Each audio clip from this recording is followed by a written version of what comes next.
Nestle परे एबे Everest मसला को लागिछि शक्त झटका।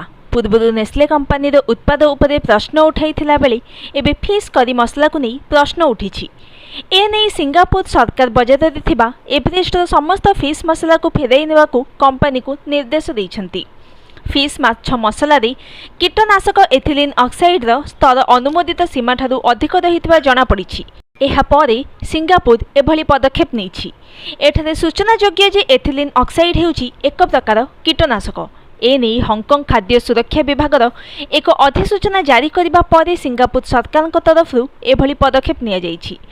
सिंगापुर खाद्य एजेंसी तार एक बयान रे कहिछि जे हांगकांग स्थित खाद्य सुरक्षा केंद्र तरफ एवरेस्ट माछ मसला रे एथिलीन ऑक्साइड रा मात्रा अधिक थिबा सूचना देइथिला।